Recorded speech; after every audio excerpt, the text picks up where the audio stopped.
Muy buenos días amigos, tengan ustedes los saludos de la Universidad César Vallejo y gracias por participar en este viernes, ¿no? Un viernes que le hemos denominado un viernes cultural, un viernes a través de un conversatorio, viernes en tiempos de la pandemia.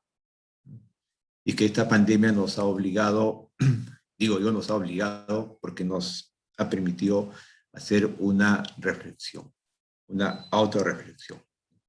Ya el tiempo sigue pasando, todavía estamos en el proceso, ¿no? de lucha. Han habido muchos seres queridos, muchos amigos que hemos perdido. Estamos en el camino y todos juntos y estamos hermanados, ¿no? Bienvenidos a este viernes en tiempo de pandemia. Hoy día tenemos la grata participación en este evento de nuestros amigos Ernesto Vidal Prada, Enrique Richard y Denise Vicen, quienes han logrado participar en unos ejes temáticos, sobre todo muy interesantes, que tienen que ver con la educación y sostenibilidad, ¿no? Estos ejes temáticos se han desarrollado en base a un texto, un libro, que tiene que ver, que hoy día también vamos a hacer mención al mismo, que es una mirada latinoamericana a la pandemia de COVID. Trabajo realizado gracias al esfuerzo y la dedicación de nuestra colaboradora y de editora de Unia Agustiniana de Colombia, la doctora Ruth Guacialpud, y el doctor Eduardo Campechano de la Universidad César Vallejo. Entonces, le doy la bienvenida desde el Vicerrectorado de Investigación. Adelante, Eduardo, con este conversatorio. Muchas gracias, doctor Sala. Bueno, bienvenido para nosotros por la Universidad César Vallejo, y especialmente a través del Fondo Editorial hemos querido dar inicio a este espacio cultural y de difusión llamado Viernes en tiempos de pandemia. Si bien, como dice el doctor Sala, la pandemia nos ha mostrado otra realidad, nos ha mostrado cómo nosotros los seres humanos somos resilientes, buscamos la manera de una u otra forma acercarnos y enfrentarnos a las dificultades. Precisamente pensando en el tiempo de pandemia y pensando en la pandemia, tanto RUC desde la Universidad Unia Agustiniana como mi persona tuvimos la idea, pensamos y reflexionamos, ¿por qué no trabajar precisamente un proyecto editorial que recoja precisamente cómo nosotros los latinoamericanos estamos enfrentando la pandemia? En todos los medios de comunicación se hablaba precisamente de la pandemia, pero desde el punto de vista de la crisis sanitaria o la crisis social que eso estaba generando. En nuestras conversaciones decíamos, bueno, nosotros, y una reflexión propia siempre decía, no somos Europa, no somos Asia, no somos Norteamérica, somos latinoamericanos. Y como latinoamericanos enfrentábamos la pandemia de diferentes perspectivas. Y como universidad tenemos la responsabilidad de generar conocimiento y generar reflexión frente a una problemática. Bien, partimos de la idea de cómo acercarnos a las diferentes realidades latinoamericanas, y partíamos del hecho de unas palabras de Antonio Gutiérrez como secretario general de la ONU. El 14 de abril decía que este era un momento para la ciencia y la solidaridad. Y la función esencial de las universidades es generar conocimiento, ¿verdad? A través precisamente de la investigación. Porque la universidad que no hace investigación es precisamente una institución grande que no se va a diferenciar de la escuela secundaria. Y nosotros como Universidad César Vallejo tuvimos la obligación de recoger todas esas reflexiones de diferentes autores latinoamericanos con un tema, y lo convocamos a ver cuál era su postura, cuál era su visión, cómo nos podíamos encontrar desde la diversidad, pero en un elemento común. Cómo los docentes, cómo las universidades, ¿verdad? Veían el aspecto social de la pandemia. Y qué mejor que sea desde las universidades, donde generamos conocimiento y decimos, mire lo que está pasando. Por eso, empezamos con esta idea de hacer el libro y convocarlos, ¿verdad? Fue un proceso largo, pero satisfactorio al mismo tiempo. Y hoy empezamos este primer conversatorio de viernes en tiempos de pandemia con uno de los ejes temáticos que dio parte a este libro, que es educación y sostenibilidad. Doy la bienvenida a Enrique Richard, a Ernesto Vidal y a Denise Ilsen.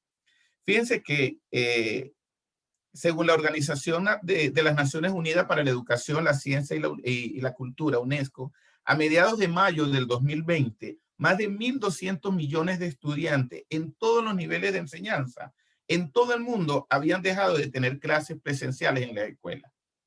De ese 1.200 millones, 160 millones eran estudiantes de América Latina y el Caribe.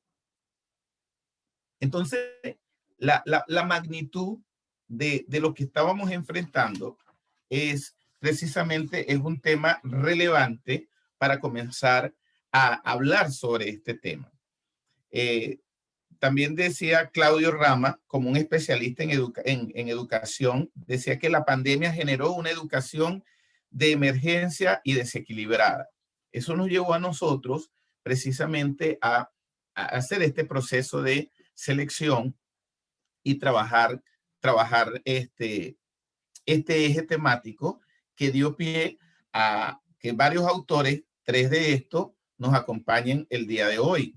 Quiero iniciar,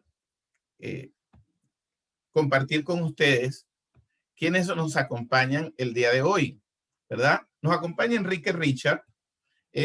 Enrique Richard tiene un postdoctorado en informática y biodiversidad de la Universidad de Kansas, USA, doctor en ciencia biológica de la Universidad Nacional de Cuyo, Argentina, es licenciado en biología de la Universidad de Tucumán, Argentina, y es docente investigador de la Universidad Central de Ecuador, la Universidad Andina Simón Bolívar en Bolivia y la Universidad Fran Tamayo de Bolivia. Lo acompañan en el capítulo Denise Contreras, bienvenido Denise, igualmente Richard, magíster en salud pública con mención en gerencia en salud de la Universidad Mayor de San Andrés, Bolivia, médico cirujano de la Universidad Mayor de San Andrés, Bolivia, candidata a doctor en ciencias pedagógicas por la Universidad Andina Simón Bolívar de Bolivia, docente investigador de posgrado de la Facultad de Medicina de la Universidad Mayor de San Andrés en Bolivia y profesor investigador en la carrera de Medicina de la Universidad San Gregorio de Puerto Viejo, Ecuador. Y también nos acompaña Ernesto Vidal de la Universidad de Investigación y Desarrollo, es diseñador industrial en Bucaramanga, Colombia, especialista en teoría del diseño comunicacional de la Universidad de Buenos Aires, Argentina, es magíster en diseño comunicacional de Buenos Aires, docente investigador en diseño con más de 7 años de experiencia en universidades. Actualmente es docente investigador del programa de diseño industrial en Bucaramanga, Colombia, y docente investigador asociado al Ministerio de Ciencias Colombia. Y el interés, áreas temáticas, es la historia, teoría y tendencias del diseño desde el sur latinoamericano. Tiene experiencia en docencia, investigación y asesoría en proyectos enfocados al diseño artesanal, diseño de identidad y aspectos comunicativos del diseño. Así que el día de hoy vamos a tener un lujo de escuchar a cada uno de ustedes y de verdad les doy la bienvenida y agradezco haber participado, aceptar la invitación y siéntanse que la Universidad César Vallejo les da la bienvenida y que no sea la primera vez que en este momento de forma virtual, pero sé que tendremos oportunidad de encontrarnos de manera presencial en los espacios de la Universidad César Vallejo y en el Vicerrectorado de Investigación. Bienvenidos. Le doy la palabra a Ruth. Bueno, muchísimas gracias al doctor Jorge, vicerrector de investigaciones de la Universidad César Vallejo, a Eduardo también, y saludo a los autores que nos acompañan esta mañana Y en esta primera transmisión de los viernes en tiempos de pandemia, un evento que ha organizado la Universidad César Vallejo y que vamos nosotros también a tomar la oportunidad de presentar estos ensayos que hacen parte de este proyecto editorial que, como bien lo mencionó Eduardo, pues venimos trabajándolo desde el año pasado a raíz de varias conversaciones, diálogos, intercambio de anécdotas, de experiencias y de reflexiones sobre lo que estaba sucediendo, particularmente en el ámbito universitario, y precisamente por eso quisimos también recoger como esas experiencias de otros docentes de diferentes países latinoamericanos, porque también sabíamos que estábamos, digamos, como en un contexto algo similar, de un contexto social similar, así que digamos que de alguna manera sabíamos que podríamos reunir bastantes anécdotas y experiencias y poderlas reflexionar, pues es un ejercicio que nos une en este libro y que nos une hoy. Entonces estamos muy contentos y muy complacidos de que nos hayan aceptado la invitación a publicar y la invitación también a presentar sus contribuciones esta mañana. Yo quisiera, bueno, empezar, digamos, preguntándoles a nuestros invitados sobre precisamente de dónde nace esa reflexión, si nace desde una experiencia personal, si nace desde la observación en estos años de experiencia docente y a raíz pues del surgimiento, de la aparición de la pandemia. Entonces quisiera primero hacer como una contextualización y posteriormente darles el espacio a ustedes para que nos cuenten sobre sus reflexiones particulares y los ensayos que finalmente pues, se incluyen dentro de este proyecto. Así que bueno, como bien lo sabemos, hace un año ya, el 11 de marzo del 2020, el director general de la Organización Mundial de la Salud anunciaba al mundo que la nueva enfermedad por el coronavirus 2019, ya conocido como COVID-19, podía caracterizarse como una pandemia. A partir de ese momento, los gobiernos del mundo comenzaron a tomar medidas de control con el fin de prevenir, reducir o evitar que el virus se propagara entre sus habitantes. Y de este modo, pues vimos como una de las primeras decisiones era la del cierre de fronteras, también el traslado de nuestros trabajos de las oficinas a las casas. Y asimismo, por supuesto, pues empezaron a cancelarse las clases presenciales en escuelas, en colegios, en universidades.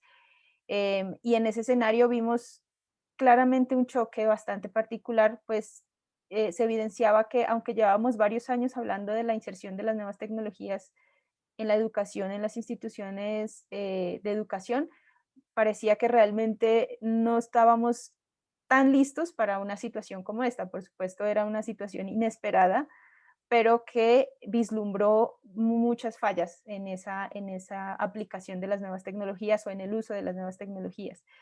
Y también vimos con esta situación que los docentes debían afrontar distintas situaciones con sus estudiantes para el desarrollo de sus clases, convirtiéndose en una figura clave y sustancial para el sostenimiento y la continuidad de la formación de los estudiantes. Quisiera entonces que ustedes, a partir de las reflexiones y de los ensayos que nos presentan el día de hoy, pudieran hablarnos como de esas anécdotas o de lo que sucedió desde su experiencia, desde el inicio de la cuarentena o desde el inicio del anuncio de la pandemia y de la toma de estas medidas en cada uno de los países. Quisiera empezar con el profesor Enrique Richard, después con la profesora Ilsen, finalmente con el profesor Ernesto, dándoles por supuesto la bienvenida y saludándolos esta mañana. Bueno, un cordial saludo a todos las autoridades presentes, a los señores editores de esta magnífica obra tan necesaria en estas circunstancias y bueno, comentarles que estamos con dificultades técnicas. La doctora Contreras me acaba de mandar un mensaje que se le cortó el internet, que por favor la disculpen. Y tomando la invitación cordial de la doctora Ruth, coincido plenamente con esa reflexión que ha hecho. Y de hecho, justamente lo que plantea la doctora Ruth ha sido la inspiración de nuestro ensayo. En primer lugar, evidentemente, la pandemia mostró que no estábamos preparados para lo que sucedió, para la virtualidad, como le llamamos ahora.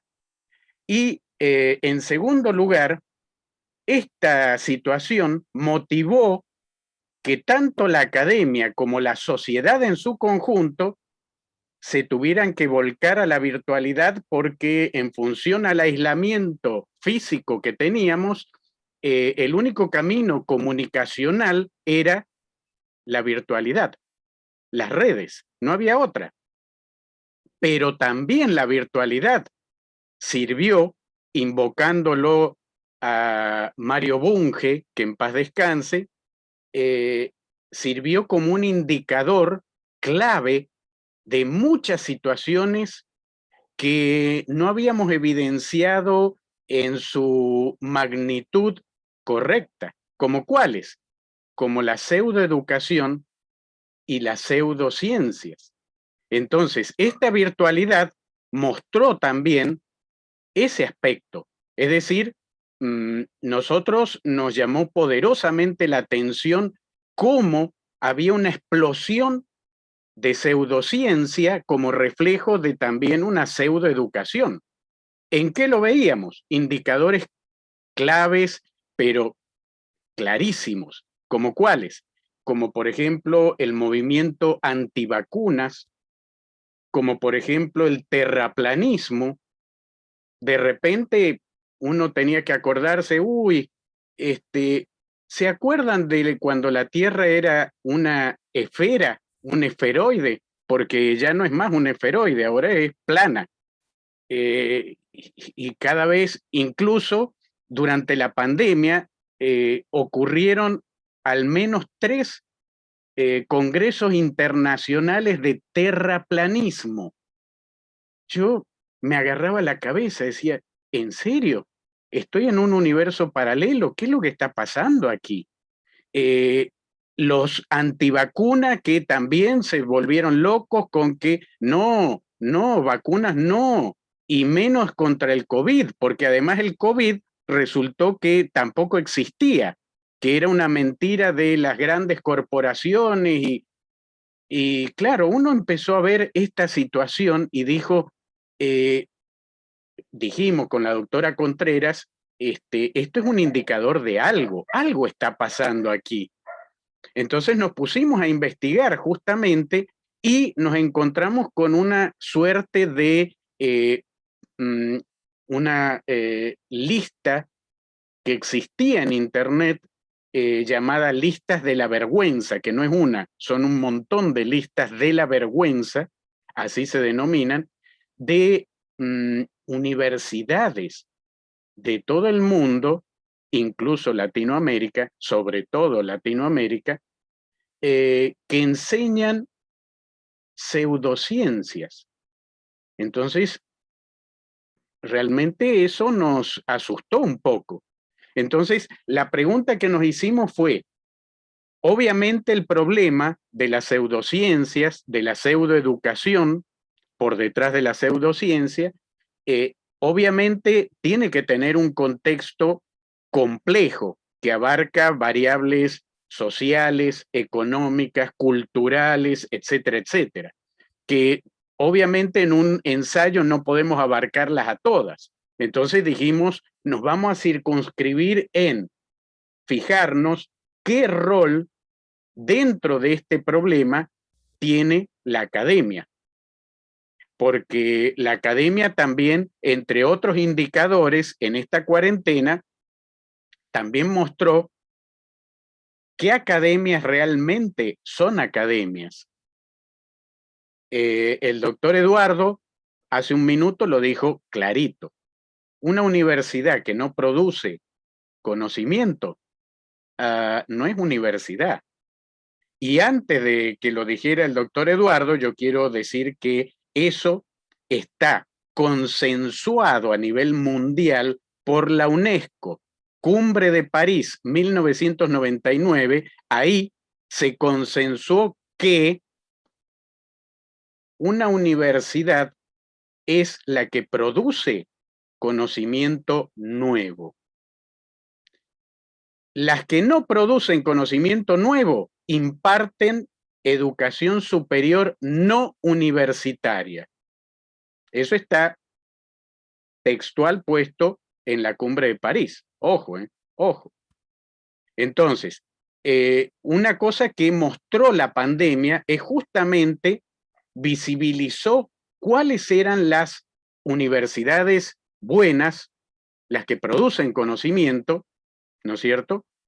Que en Latinoamérica tenemos excelentes universidades, ojo, excelentes universidades. Recién, hace una semana, salió el nuevo ranking de universidades de Shimago y aparecen universidades latinoamericanas en los primeros 100 lugares. Excelentes universidades, pero no son más de 5. Ojo. Y tenemos miles. Entonces, menos de 5 entre miles, eso, ¿qué pasa con las otras miles? Y resulta que cuando empieza la pandemia, ahí se ve clarito en la virtualidad. Las universidades buenas salieron a la palestra al otro día, dando cursos, seminarios gratuitos, pero de todo, de todo. Y las torres oscuras, como les llamamos con la doctora Contreras en el ensayo a las malas universidades, las torres oscuras hasta el día de hoy brillan por su ausencia. Nada, nada, ni siquiera con sus propios estudiantes. Entonces, la motivación nuestra fue ver estos indicadores justamente en las redes sociales, en la virtualidad. Y el ensayo busca encontrar una explicación lógica, pero en los aspectos atinentes únicamente a lo que nos compete, la academia. Entonces, analizamos una perspectiva histórica para entender cómo fue la historia de la academia en Latinoamérica, su proyección en el tiempo y qué pasó en el camino para llegar a estos indicadores que se pusieron de manifiesto en la virtualidad con esta pandemia, con esta cuarentena que hace mucho tiempo dejó de ser cuarentena. Ahora no sé si es aniena, bien aniena, no sé cómo se llamará, pero cuarentena hace rato que no es cuarentena, ¿no? Un poquito eso, anecdóticamente, doctora, es la inspiración. Después viene la explicación de lo que encontramos, ¿no? Muy bien, Ernesto, qué bueno. Ahora, desde tu realidad, Ecuador, ¿qué nos puedes decir tú como docente? ¿Qué viste en esa realidad tan próxima de Ecuador? Bueno, Al mira, principio las noticias fueron terribles para Ecuador, lo que escuchábamos en los medios sobre Ecuador, ¿no? Todo el escenario. ¿Cómo lo viste tú como profesor? Como profesor y como investigador en el ámbito social. bueno, mira, como profesor, me encontré con algunas situaciones bastante extrañas, ¿no? Antes de la pandemia, por ejemplo, yo siempre, yo tengo más de 20 años como docente en la parte virtual también. Entonces, como muy tempranamente tomé la parte virtual, en las clases presenciales yo siempre doy apoyo virtual también. Y mis compañeros, antes de la pandemia, mis compañeros docentes me decían, Quique, ¿para qué te gastás con eso del apoyo virtual? Además, la virtualidad, eso es facilito, cualquiera lo hace. Y ocurrió algo bien extraño. Cuando vino la pandemia, justamente los docentes que me criticaban eso fueron los que no daban pie con bola con el tema de la docencia virtual. no sabían cómo afrontar la virtualidad, no sabían manejar plataformas clásicas, antiguísimas, como Moodle. No hablemos de las nuevas, hablemos de la más antigua, la más usada, porque además es como es abierta, entonces Moodle ni sabían qué palabra era esa, no sabían si los estabas insultando o qué, cuando le decías Moodle se asustaban porque decían, ¿qué me querés decir? Y la verdad es que a muchos los agarró desprevenidos y tuvieron que, hubo universidades que tuvieron que capacitar a sus docentes en la virtualidad, porque sabían manejar celulares, pero eso no significa saber docencia virtual. Esa parte es una de las partes que analizamos en el ensayo porque es parte del analfabetismo funcional. Es decir, el analfabetismo funcional es cuando yo sé leer, yo sé escribir, pero no entiendo cómo aplicar esos conocimientos. Entonces, un poco a nivel académico hubo analfabetismo funcional en el aspecto de la virtualidad también, que no creo que haya sido limitado a Ecuador. Eso también ocurrió en Bolivia. Por eso, por ejemplo, yo sigo dando clases en Bolivia, a pesar de que estoy en Ecuador. Eso ocurrió prácticamente en todos los países latinoamericanos en más o menos medida. Y nuevamente, yo insisto, eso está más en función, más que en función a un país, está en función a el tipo de academia, o universidades de verdad o torres oscuras. Las torres oscuras hasta el día de hoy no existen, no existen. La virtualidad puso en evidencia algo muy interesante: existir, to be or not to be, en términos shakespearianos. Es decir, esta universidad existe.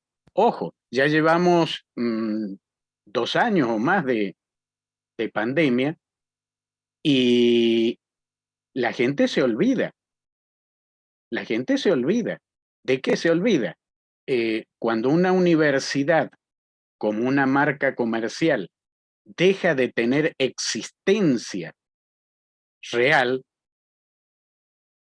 la gente se olvida. Y la existencia real hoy es la presencia en la virtualidad. Entonces, yo insisto, hay universidades fantásticas que están en la virtualidad. Están haciendo cosas como lo que está haciendo Uni Agustiniana, lo que está haciendo la Universidad César Vallejos, que están publicando, produciendo conocimiento nuevo, haciendo este tipo de eventos, haciendo cursos gratuitos, seminarios, cursos de capacitación. Pero yo invito a nuestra directa audiencia a que investigue, porque como les digo a mis estudiantes, a mis propios estudiantes, primer día de clase, la primera regla de aula que yo impongo es: de todo lo que yo diga en mis clases, ustedes, queridos estudiantes, tienen la obligación de no creer una sola palabra, pero también tienen la obligación de verificar.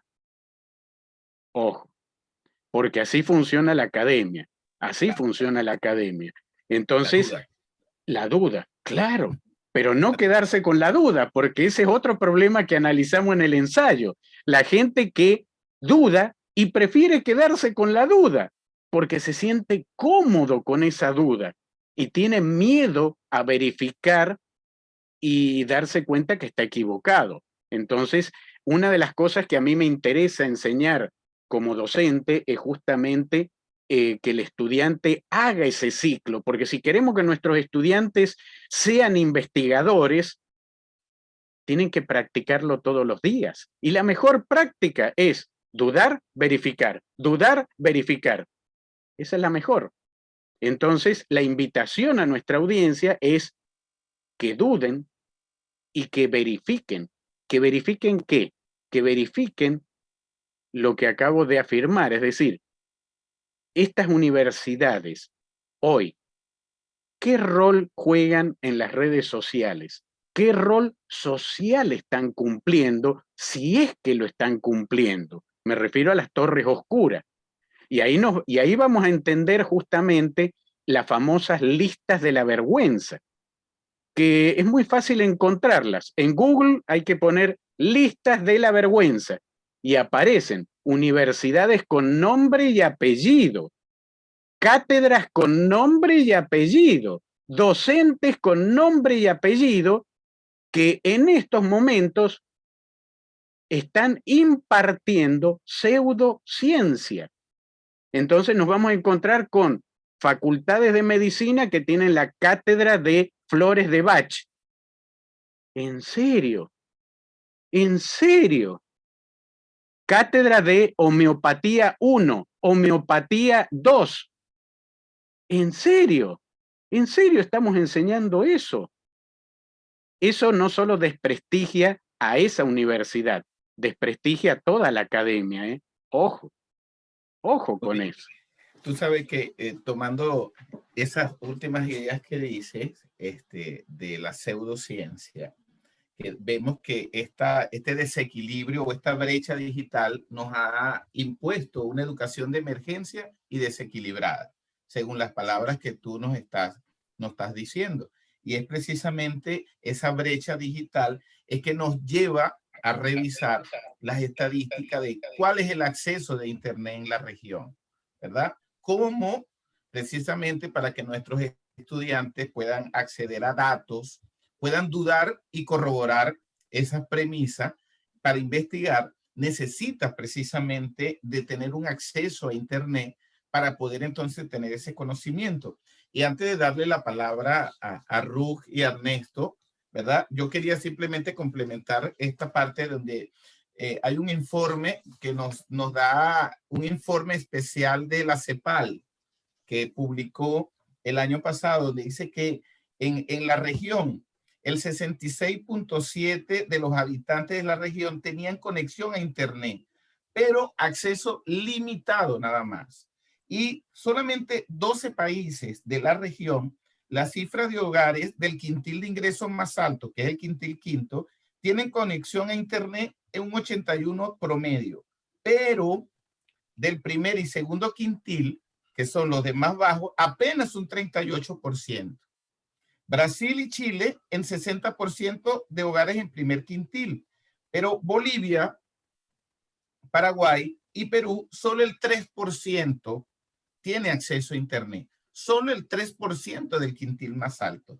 Imagínense cómo se hace el teletrabajo, los servicios de salud y los servicios de educación en la comunidad o en la región, ¿verdad? Y si nos vamos al área rural, es mucho más profundo la desigualdad que hay de cómo hacer investigación, de cómo nuestros estudiantes están accediendo a una educación y cómo le vamos a hablar de sostenibilidad. Ese concepto tan abstracto de sostenibilidad y de mantener una actividad de investigación, hacerlos dudar, porque al hacer dudar a los estudiantes, yo creo que es la función que tenemos nosotros como docentes, hacerlo dudar de la realidad. Nuestros estudiantes muchas veces no desarrollan ese pensamiento crítico porque no tienen acceso a información. Entonces, es ahí donde se habla de que ha impactado y la pandemia ha impactado en la educación y que a futuro vamos a ver esas consecuencias y esperemos que no sean más torres oscuras, como tú bien lo dices, Richard, ¿verdad? Ruth, por favor, te paso la palabra. Sí, sí, es bastante interesante y estoy de acuerdo. Creo que el contexto colombiano no sale para nada bien librado de todo lo que hemos estado hablando y compartiendo aquí en este conversatorio, y precisamente quisiera conocer de la mano del profesor Ernesto esa experiencia, sobre todo porque el profesor Ernesto está ubicado en una región o digamos que su filiación institucional es una universidad que está en una región, no está, como ustedes saben, pues el gobierno, o bueno, muchas veces el acceso a la tecnología y el acceso a la información se centraliza demasiado y las regiones quedan un poco apartadas de ese acceso a la información y a las herramientas tecnológicas necesarias.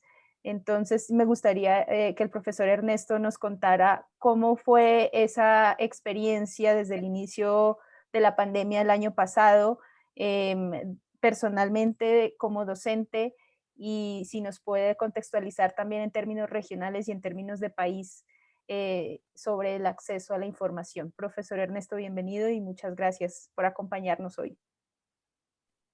Bueno, buenos días para todas y para todos. Agradezco el espacio, tanto a la Universidad César Vallejo como al Fondo Editorial. Y bueno, la experiencia coincido completamente en las apreciaciones anteriores de tanto el doctor Eduardo como el doctor Enrique.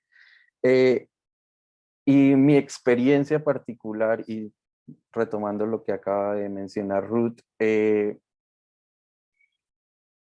hubo un impacto muy fuerte que en algún momento y en ese principio asociamos como algo que no iba a durar, algo que iba a ser como temporal, como esa noción de cuarentena, pero que simplemente era algo que iba a pasar.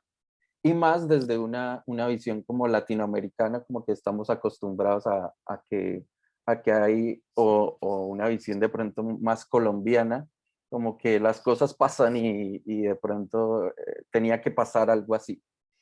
Más allá de eso, en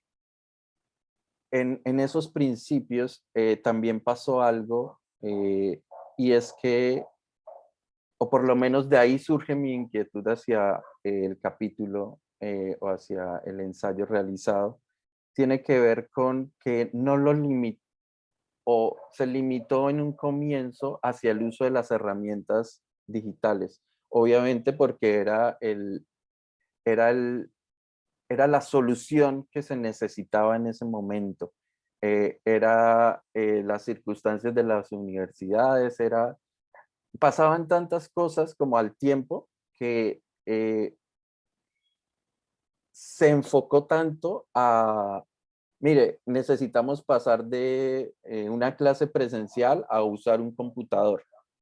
Y yo entendí, y particularmente porque fue muy como abrupto, de un día para otro, estar en un salón de clases y al otro día estar todo el día en una pantalla, fue como, no solo abrupto para mí, sino particularmente para los estudiantes. Y más allá que para los estudiantes, yo entendí que había un contexto que no era solo el usar una pantalla o el usar un computador, sino que todo lo que iba a determinar la pandemia estaba en el espacio donde nosotros habitamos. Y esa circunstancia de las medidas que tomaron los gobiernos de estar encerrados o confinados, nos impuso otras lógicas para las que tampoco estábamos preparados. Entonces, no solamente para mí fue como usar una pantalla, sino fue, mire, es que no puedo salir a la calle, no puedo ir al supermercado en tal momento, no puedo compartir con los vecinos. Hubo no puedo ir a ver a mi familia, hubo como tantas circunstancias que, y en algún momento, como digo, en algún momento siempre se mencionaba, no, pues conéctese a través de una videoconferencia, pero creo que ahí como que fue una solución que nos acostumbramos a eso y que desde la educación como que no es tan recomendable, o por lo menos yo al final tengo esa sensación, como que la conexión a través de la pantalla, de las herramientas virtuales, nos soluciona un montón de cosas, pero también nos deja por fuera otras cosas. Y eso es muy importante, o para mí es muy importante entenderlo, porque justamente, no sé, encontrábamos que había chicos que no se podían conectar, que el problema en realidad no era que tuvieran o no tuvieran un computador, sino que de pronto estaban, por ejemplo, en una población que el internet ni siquiera llega, o en una población que, por ejemplo, más allá de eso, como en las casas, no era ni siquiera, y asumíamos tantas cosas antes como, es que todos tienen un computador, todos tienen, y en realidad no, en realidad es un computador que comparten con la mamá, con el hermano, que tienen horarios, se los intercambian, y todas esas circunstancias, o desde mi punto de vista, lo que llevaron fue a pensar que lo importante de este momento para la educación era entender ese trasfondo, o era entender un poco que la herramienta no era lo único, y que como herramienta pues simplemente es algo que me va a solucionar cosas, el computador me soluciona cosas, pero que para entender, por ejemplo, hacia dónde puede ir la educación, hacia dónde pueden ir los estudiantes, hacia dónde pueden ir nuestras formas de vivir, era importante entender lo que pasaba detrás de esa herramienta. Y yo creo, y pues en este momento Colombia sufre un poquito de eso, como de que hay unas realidades que son urgentes, de que hay unas circunstancias que son urgentes, por lo menos pensarlas desde la academia y desde la educación. Y que, así retomando la idea, Enrique, es muy importante que se genere investigación, se genere pensamiento, pero sea crítico y sea, como este espacio, sea reflexivo, porque de ahí, o por lo menos es mi opinión, es la única forma en cómo podemos proponer nuevas cosas. Si no tenemos esa inflexión y ese punto crítico, pues vamos a terminar haciendo como lo mismo de siempre. Entonces, el ensayo también surge un poquito de eso, de pensar y particularmente yo soy diseñador y teníamos clases que eran prácticas, eran talleres prácticos, eran situaciones prácticas, abordo temas que son prácticos como lo artesanal o la identidad, donde trabajamos con, no sé, artesanos, con comunidades, con gente que elabora en lo práctico y que también eh, se bloqueó ahí como, ¿y cómo hacemos esto? ¿Cómo llevamos esto a la pantalla? ¿Cómo hacemos estas actividades que eran completamente prácticas? ¿Cómo la volvemos algo teórico? O cómo lo volvemos algo que está a través de una pantalla.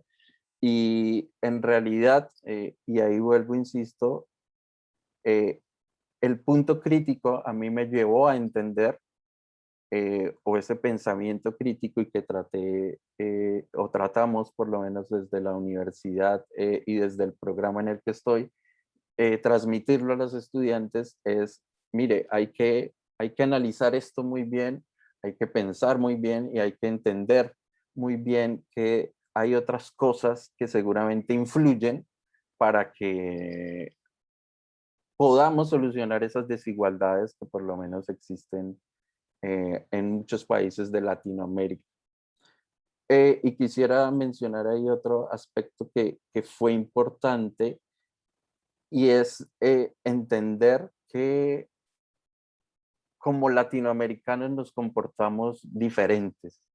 Entonces, particularmente, por lo menos en Colombia, esas medidas que fueron como muy obligatorias en algún comienzo, también estaban como sesgando, por ejemplo, el contacto natural que nosotros como colombianos tenemos. Somos muy dados a sentir la cercanía del otro, al abrazo del otro, a el ambiente festivo, a un montón de cosas que se bloquearon en algún momento y que obviamente la mirada a partir de la salud era muy importante, pero todo lo que nos decían, todo lo que nos vendían, no hablaba del resto. Es decir, hablaba solo de, mire, por favor, protéjase, por favor, quédese en su casa, pero no nos hablaban de qué hay detrás de eso, no nos hablaban de por qué los estudiantes no tenían internet, no nos hablaban de... Y el capítulo un poco, o el ensayo invita un poco a pensar ese universo que hay detrás de una medida como de tan ruptura como pasar, vuelvo y digo, de lo analógico a lo digital. Para mí fue muchísimo más que eso, y fue incluso entenderme a mí mismo en el hecho de dar clases, en el hecho de investigar, en el hecho de escribir, como que no se quedó en esa reflexión de usar o no una herramienta digital, sino en entender por qué estamos usando esto y por qué esto seguramente no es la mejor opción si hablamos de educación, y entender que también empezaron a aparecer un montón de posibilidades. Desde el diseño siempre trabajamos y pensamos en las posibilidades, y esas posibilidades parten, vuelvo y digo, de ser críticos. Yo creo que es muy importante eso en este momento. Es muy importante críticos como un punto de construcción o algo que me permita construir nuevas cosas. Creo que ese fue un pilar principal en la situación, por lo menos, que afrontamos acá.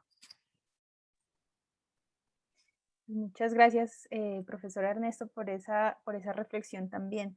Y bueno, yo quisiera ya pasar como a la parte puntual de sus escritos, a la parte de la reflexión que hacen dentro de los ensayos que se incluyen dentro de la publicación que hoy estamos promoviendo. Quisiera empezar con el profesor Richard porque me parece interesante que ellos empiezan a hacer, o bueno, ustedes como autores empiezan a hacer una conceptualización del docente investigador, de lo que es el docente investigador, y cómo esta conceptualización o esta figura del docente investigador empieza a diluirse para llegar a un estado que ustedes denominan, como en el título bien se anuncia, pseudociencia y pseudoeducación. Sé que ya pues, nos ha mencionado algunas particularidades, pero quisiera que nos contara sobre esa conceptualización. ¿Cuáles son como esas cualidades que se esperaría del docente investigador y cómo empiezan a diluirse, o cómo ustedes ven que empieza a diluirse para finalmente cerrar con la acción urgente que debe ser tomada para recuperar esa figura del docente investigador y no seguir cayendo como en ese proceso de pseudociencia y pseudoeducación, profesor Richard?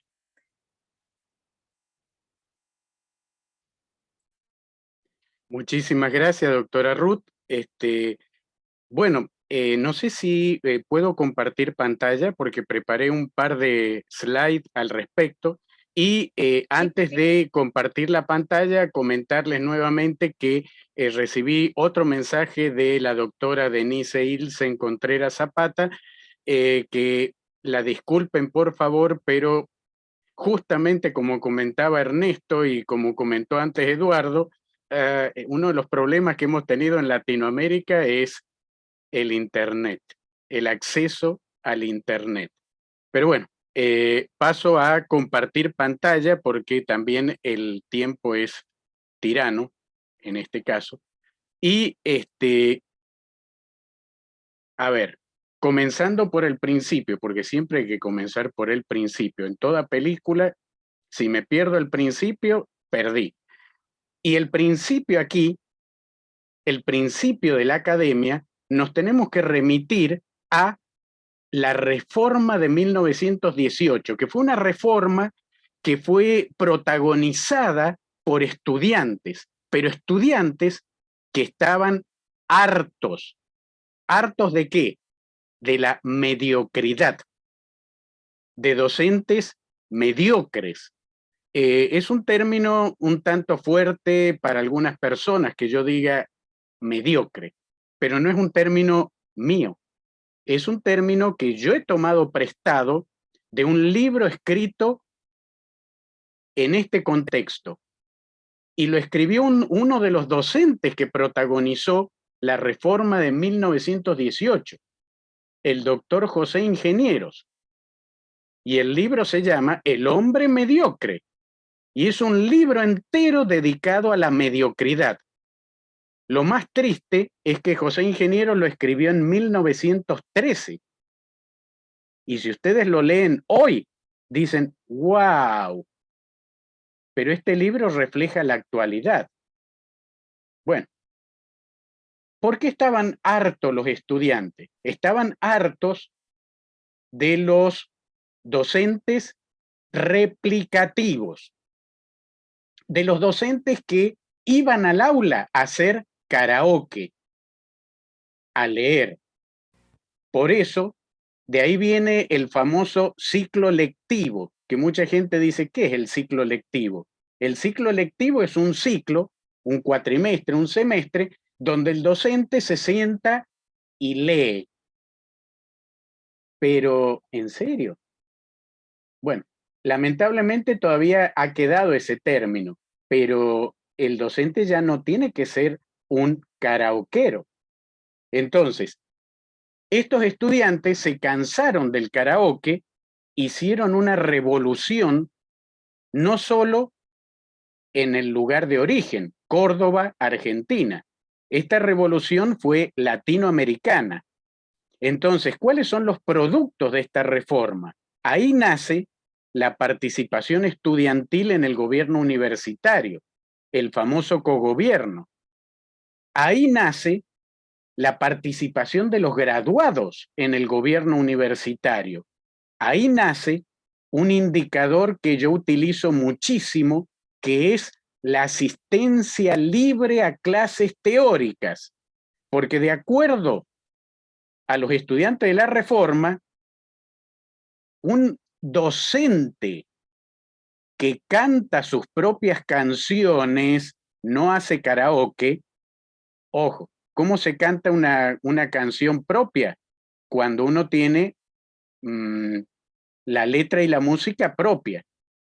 ¿Y de dónde saca la letra y música? De la investigación. La investigación es la que me da la letra y música para que yo cante mis propias canciones. Entonces, un cantautor siempre va a tener audiencia.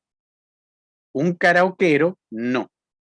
Entonces, la idea en la reforma era que el karaokero rápidamente se iba a quedar sin estudiantes. El cantautor iba a mantener a los estudiantes. Entonces, eso iba a mostrar la diferencia entre un buen docente y un mal docente. La docencia libre nace aquí. La libertad académica y libertad de cátedra nace aquí. La cátedra libre. La periodicidad de cátedra. La publicidad de los actos universitarios. A mí me entristece muchísimo ver hoy en día universidades públicas que, por ejemplo, para una defensa de tesis, cierran las puertas con llave. Eso éticamente es reprobable, porque una universidad pública tiene que tener puertas abiertas a la sociedad que la sustenta. Ojo. Y una defensa de tesis debe ser pública. Cuidado con eso. La extensión universitaria, es decir, la interacción con la sociedad, eso tan hermoso que están haciendo hoy, Uniagustiniana, que está haciendo la Universidad César Vallejos, nació ahí en la reforma del 18. Compartir esto con todos, abiertamente. La ayuda social a los estudiantes, todo eso nace con la reforma del 18. Esa reforma se expandió en toda Latinoamérica y el esquema académico se convirtió en lo que estamos viendo ahora en pantalla. Es decir, ¿qué hacía la academia? La academia tenía que tener un rol protagónico, que hoy poco lo tiene, un rol protagónico en la sociedad. ¿De qué manera? El principal pilar, la investigación. ¿Qué hace la investigación? Lo mismo que la educación, soluciona problemas. Pero para solucionar problemas, como bien dijo Ernesto, primero tenemos que visibilizarlo al problema, asumir que lo tenemos. Y ahí fallamos, porque los latinos, si algo nos está faltando, es autocrítica. No tenemos autocrítica, ¿eh? Entonces, no queremos, cuando hablamos de problemas, a mí muchas veces me dicen, Quique, pero vos vivís hablando de problemas. Claro, soy académico. Los académicos hablamos de problemas. ¿Por qué hablamos de problemas? Porque solucionamos problemas. ¿De qué se trata la investigación? De plantear un problema y solucionarlo. Entonces, para solucionar el problema, yo tengo que hablar de problemas. Y mucha gente también me dice, Quique, pero hay cosas que están bien en la sociedad y en la academia. Por supuesto. Qué bueno que haya cosas que estén bien, pero yo no voy a solucionar lo que está bien. Yo voy a solucionar lo que está mal. Por lo tanto, de eso tengo que hablar. Esa lógica hoy en las redes sociales está ahí, ¿eh? Y no me crean, verifiquen. Entonces, ¿cómo funciona este círculo emergente de la reforma del 18? La academia observa la realidad social, los problemas de la realidad social, para solucionarlos utilizando lo que se llama responsabilidad social universitaria a través de la investigación. La investigación, todos sabemos, lo que no se publica no existe. Entonces, esa solución tiene que manifestarse en primer lugar a través de un paper, de un artículo. Ese artículo tiene que cumplir un proceso que se denomina difusión, no divulgación, difusión, que es cuando yo comparto eso con mis pares académicos. Entonces, la difusión tiene una primera parte que es la comunicación en eventos, congresos, simposios, y la segunda, resultante de la retroalimentación de la primera, el famoso artículo o paper. Ahora, ¿qué problema tiene el paper? El problema del paper es que el único que lee papers es otro científico, otro académico. Porque doña Rosa, que vive en la sociedad, no se va al baño a inspirarse con un paper. Créanme, no lo hace. Entonces, ¿qué pasa con la publicación científica? Ahí viene la siguiente instancia que se denomina divulgación. La divulgación es cuando yo comparto con los impares, con la sociedad. Y esa tiene dos instancias. La primera, importantísima, es cuando yo el paper le aplico una herramienta que se llama pedagogía y transformo el lenguaje científico en un lenguaje docente y comparto la letra y la música como cantautor en el aula. Y la siguiente, la comunicación social. Y la comunicación social es aplicar nuevamente la pedagogía y transformar ese paper en lenguaje coloquial para que lo entienda doña Rosa, toda la sociedad. Y en ese momento yo aporté un granito de arena al cambio de la realidad social. Entonces, este círculo, ¿cuál es la idea? La idea es que la academia sea el motor de cambio social, cultural, económico, tecnológico de un país. Y si hoy en Latinoamérica eso no lo vemos, es porque hay un problema en la academia, ¿eh? Hay un problema. ¿Y cuál es el problema? Ahí viene la contraparte, lo que hemos visto. Con el tiempo, en Latinoamérica, esos valores de la reforma se fueron perdiendo, pero muy gradualmente, lo que yo le llamo el síndrome de la rana. ¿Cuál es el síndrome de la rana? Si yo tiro una rana en agua hirviendo, la rana salta, se va. Pero si yo le tiro una rana en agua fría, la rana se queda. Y si yo voy calentando muy lentamente el agua, la rana se queda hasta que muere por exceso de calor, por acostumbramiento. Entonces, estos valores de la reforma, igual que la rana, nos hemos ido acostumbrando a ver padrinazgo en la academia, tráfico de influencias en la academia, venta de títulos, incluso nos ha pasado con varios presidentes latinoamericanos que los descubrimos que tenían títulos falsos y cosas por el estilo. Rectores ha pasado eso. Entonces, eso nos ha conducido a la situación actual, en la cual nos encontramos con torres oscuras donde el círculo cambió totalmente. Y estas torres oscuras, aquí es donde en el ensayo proponemos que son las generadoras de un cambio social, pero negativo, totalmente negativo, generadoras de pseudoeducación y pseudociencia. ¿Y cómo ocurre esto? Ocurre porque las torres oscuras no hacen investigación. La docencia es totalmente replicativa.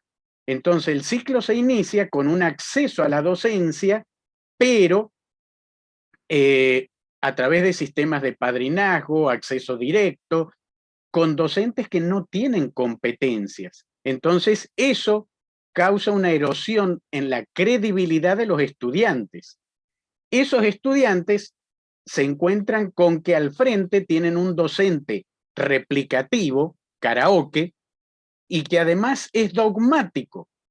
Es terrible.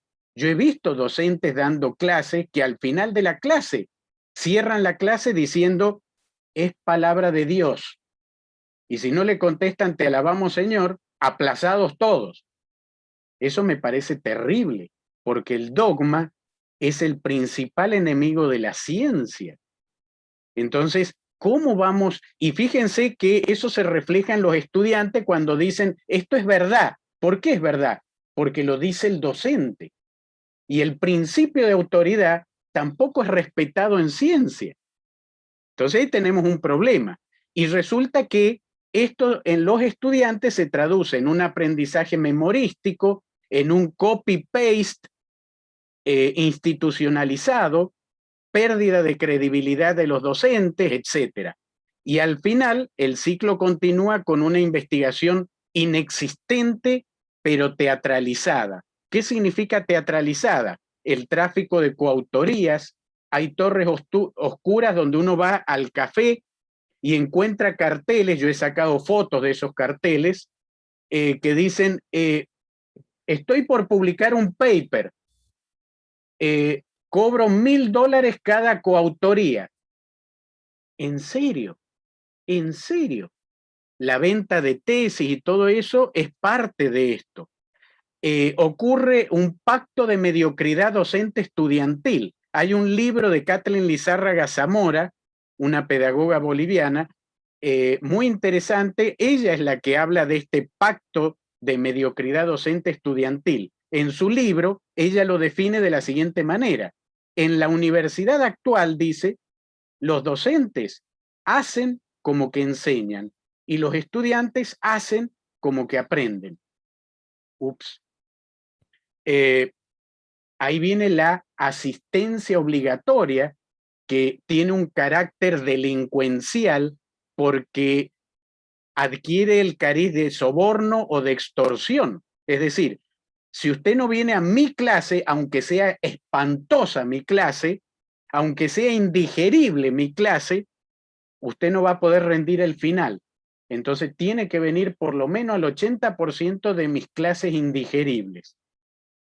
Entonces eso es una extorsión que no tiene nada que ver con la filosofía académica de la reforma. Entonces al final resulta que los graduados, que muchas veces ni siquiera han hecho su tesis, la han comprado, y ojo, también uno encuentra en Latinoamérica en los periódicos carteles de se venden tesis, yo he publicado eso, se venden tesis, se hacen tesis a pedido, etcétera, etcétera. Entonces, si me tuvieron que hacer la tesis, eso está diciendo que yo no sirvo ni siquiera para investigar, para solucionar problemas. Entonces, las torres oscuras están lanzando a la sociedad todos estos profesionales que no tienen las competencias, que no tienen las habilidades, las destrezas y que no tienen ética. Porque alguien que compró su tesis, alguien que copió en su examen, no hablemos de que tenga ética. Entonces, estos docentes se replican este círculo en forma dogmática, siguen practicando el karaoke y siguen diciendo cosas que aprendieron que no necesariamente están bien. Ahí es donde viene la pseudoeducación, donde le dan un carácter de dogma. Esto es así porque yo lo digo. Y frente a la sociedad están mostrando un dogmatismo que la academia no tiene o no debería tener. Y ahí frente a la sociedad es donde estamos viendo, por ejemplo, médicos, que lo podemos ver en YouTube también, médicos graduados defendiendo cosas indefendibles como que el dióxido de cloro cura el COVID-19, como médicos que dicen no hay que vacunarse porque te van a poner un chip y te van a controlar la mente. Entonces, de algún lado salieron estos médicos, de algún lado salieron estos profesionales. Y eso es lo que se puso de manifiesto en las redes sociales, generando también una suerte de síndrome de Dunning-Kruger. El Dunning-Kruger es que la persona que menos sabe es la que más cree saber. El síndrome de Procusto, sobre todo en este contexto académico, Procusto, ya saben, el griego que era un enano y le cortaba los pies a los que eran más altos que él. Entonces, en la academia eso se lo ha visto exacerbadamente con la pandemia, perdón. Entonces, a los buenos docentes, esto ha ocurrido en Ecuador y ha sido denunciado incluso en los periódicos, en la televisión, etcétera. Durante la pandemia, muchas academias aprovecharon la pandemia para sacar a los docentes que tenían una producción académica fantástica, que eran excelentes docentes, afuera. ¿Por qué? Porque ponen en evidencia a los malos docentes. Entonces, aprovechando la pandemia, dijeron, aprovechemos que ahora nadie nos ve y lo saquemos. Entonces, quedaron con un plantel docente mucho peor que el que tenían, pero a propósito. En las redes sociales también aparece la falacia ad hominem, es decir, como fruto de esta docencia de karaoke, perdimos la posibilidad de argumentar, entonces ya no argumentamos. Y aparecen los opinólogos y los opinautas. Yo opino que usted está equivocado. ¿Por qué? Porque opino que está equivocado. No, pero eso es la doxa opinión platónica. En la academia, la única opinión válida es la episteme opinión, el argumento. Un argumento académico se rebate con otro. Eso no se lo ve. En cambio, sí se lo ve que cuando alguien no puede rebatir, y eso me pasó a mí, que tuve el honor de compartir un conversatorio sobre el dióxido de cloro, como biólogo explicando que el dióxido de cloro era lo peor que podía hacer una persona tomándoselo, y resulta que, claro, la gente que no podía rebatir eso, insulta.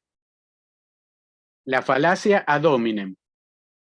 Y, obviamente, la imposibilidad de rebatir genera resentimiento y odio, el nacimiento del hater, del troll, que eso también se lo ha visto ahora en la pandemia, proliferaron por todos lados los haters, los trolls, la falacia dominem, como reflejo todo esto de una pseudoeducación por detrás de esta situación. Entonces, para el cierre de esto, simplemente citar una frase que escribimos en su momento con la doctora Contreras, que resume lo que debería ser la academia, rescatando los valores de la reforma del 18. ¿Por qué la investigación es lo más importante? Investigar para conocer, conocer para educar, educar para conservar y conservar para prosperar. Eliminen todo y dejen la primera y última palabra. ¿Queremos prosperar en Latinoamérica? Tenemos que investigar, pero con ética, porque si algo se ha ido perdiendo en el camino, son los valores. Muchas gracias y perdón si me pasé con el tiempo.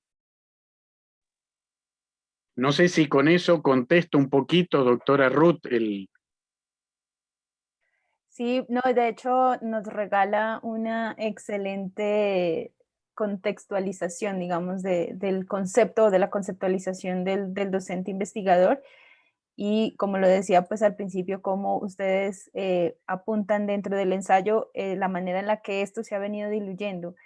Y creo que no es una situación que se limite a Ecuador, como bien lo ha dicho, pues es un asunto latinoamericano, que en así es. Colombia pues también podemos verlo, también se puede ver en el tema de los rankings de las universidades, cuando, digamos, y eso genera también como un sesgo institucional, a veces o muchas veces cuando se mandan o cuando se gradúan los estudiantes y se los inserta en el mercado laboral, que no me gusta llamarlo así porque suena demasiado mercantilista, ¿no?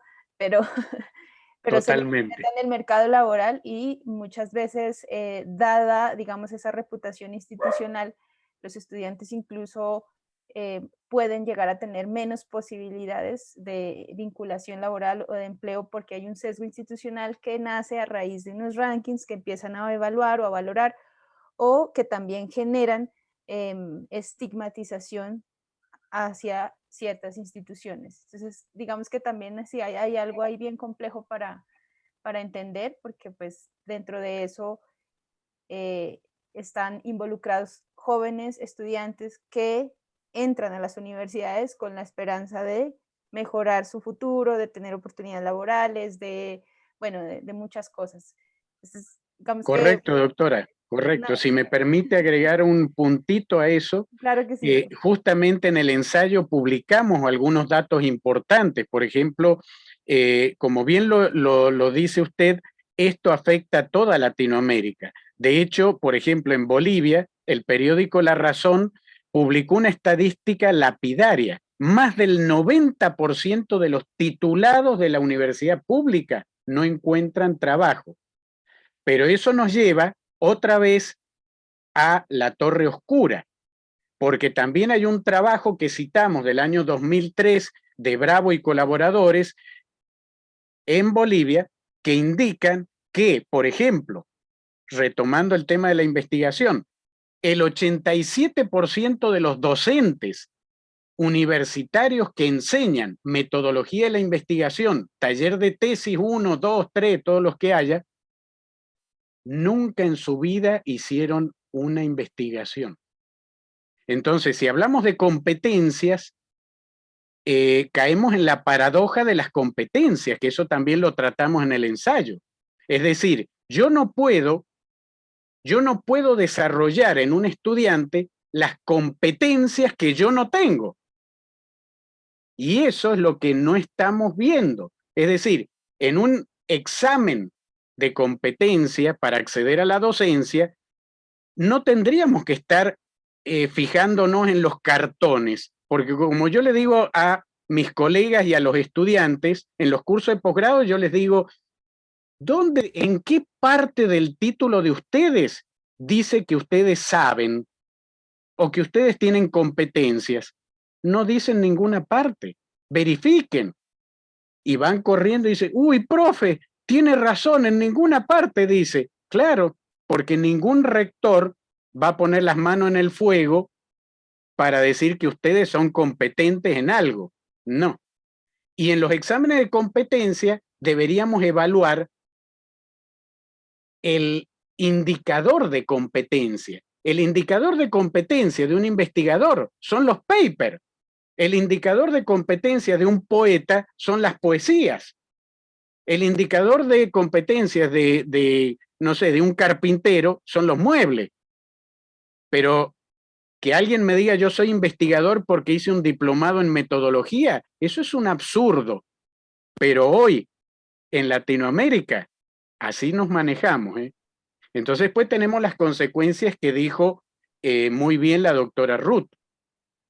El tema de que lanzamos al mercado laboral, que yo opino lo mismo de la palabra mercado laboral, pero los lanzamos a ese mercado y no pueden insertarse, no pueden. Y el problema ahí con autocrítica, eso que muy bien destacó Ernesto y que comparto plenamente, no estamos asumiendo con autocrítica que tenemos un problema grave. Y vuelvo a repetir, no es que sea para todas las universidades.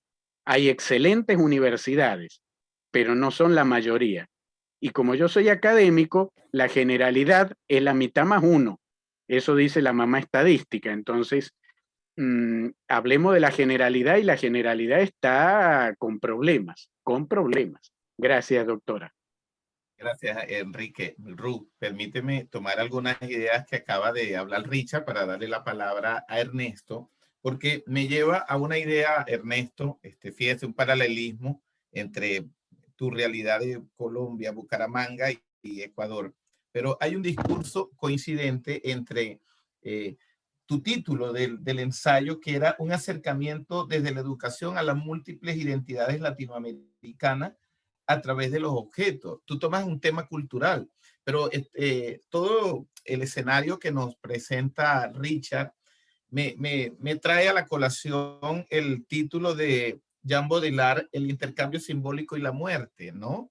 Fingir que enseño y fingir que aprendo, ¿verdad?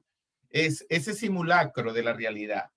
Entonces, pareciera que nosotros en Latinoamérica vivimos en un constante simulacro, que los mismos rankings a veces son simulacros. Ahora, una de las cosas que yo quería felicitarlos a ustedes que nos acompañan, es porque nosotros hicimos hincapié en las buenas prácticas editoriales para que ustedes estuvieran aquí. Por eso es que tardamos a veces un año en en seleccionar los mejores ensayos. Y que hicimos ensayos y no proyectos, no artículos de investigación, porque Ruth y yo hablábamos que en un año ustedes no podían hacer una investigación sobre coronavirus. Era un problema que estaba surgiendo y necesitábamos entenderlo. Por eso es que quisimos ensayos, porque queríamos partir de una reflexión primero. Queríamos partir de una reflexión filosófica y contrastar la realidad para que después podamos hacer grupos de investigación en estos autores. Ahora bien, cuando en ese tema, cuando tú nos acercas a múltiples objetos, ¿verdad? A esos múltiples objetos desde como especialista en diseño comunicacional y ese diseño artesanal, ¿verdad? ¿Cómo pudieras reflejarnos esa idea fuerza que tú tuviste ahí? ¿Cuál fue lo más relevante? Bueno, no sé si puedo compartir pantalla y que seguramente...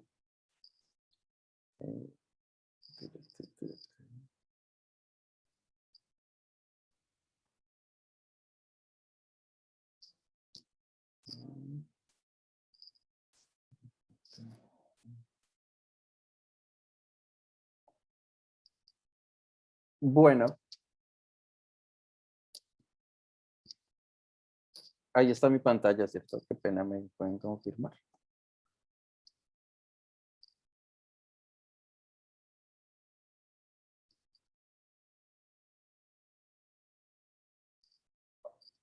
Hola, ¿me escuchan? Sí.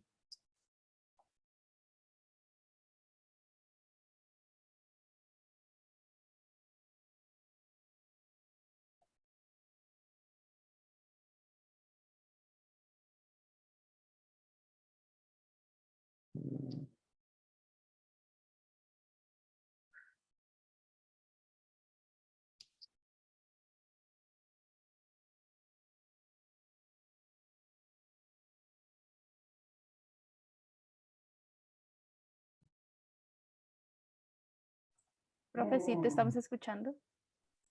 Vale, perfecto, qué pena. Es que aquí me aparecieron unas notificaciones. Vale.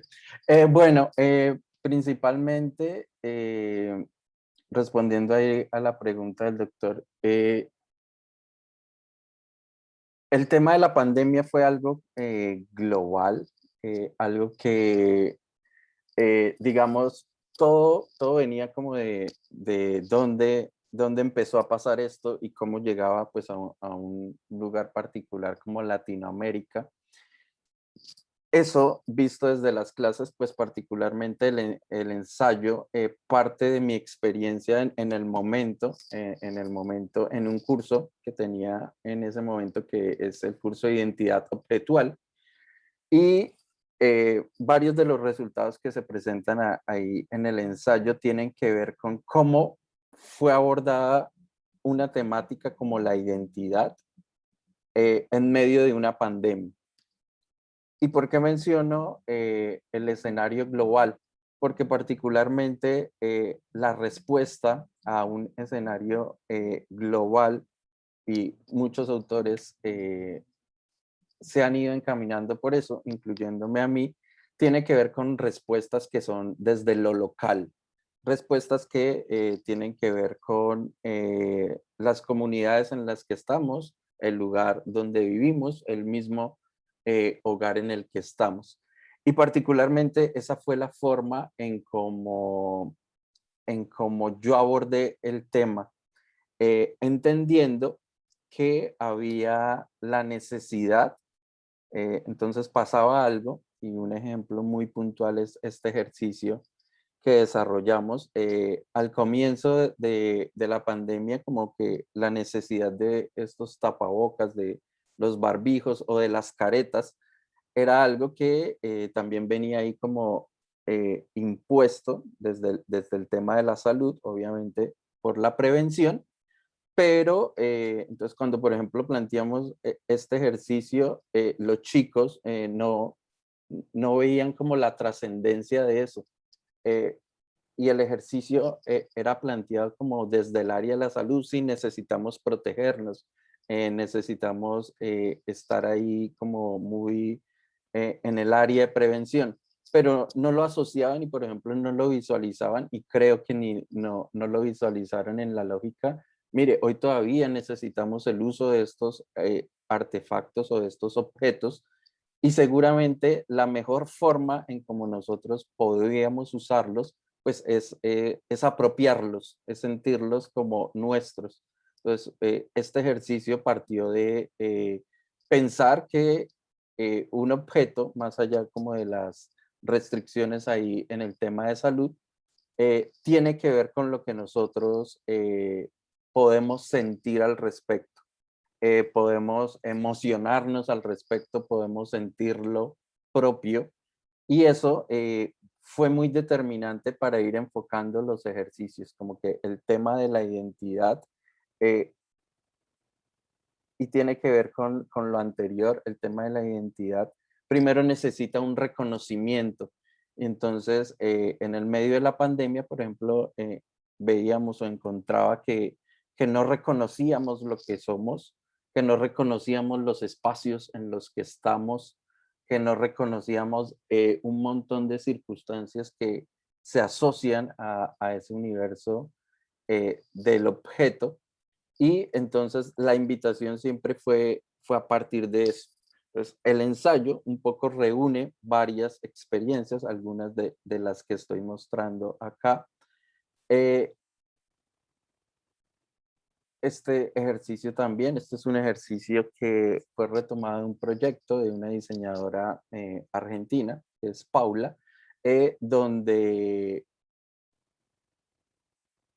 el universo de la pandemia nos enfrentó o nos está enfrentando incluso día a día, no solo con la circunstancia, vuelvo y digo, de las herramientas tecnológicas, sino con el hecho de reconocer ciertas cosas que no le dábamos importancia. Pues, no le dábamos mucha importancia, no sé, a la silla que nos hiciera sentir cómodos, no le dábamos importancia, no sé, a tener otro tipo de objetos en la casa, y ya desde antes incluso había un universo que estaba ya mediado por muchas plataformas, por televisores, por aires acondicionados, por un montón de cosas que venían como desde afuera, que en realidad no representaban lo que somos.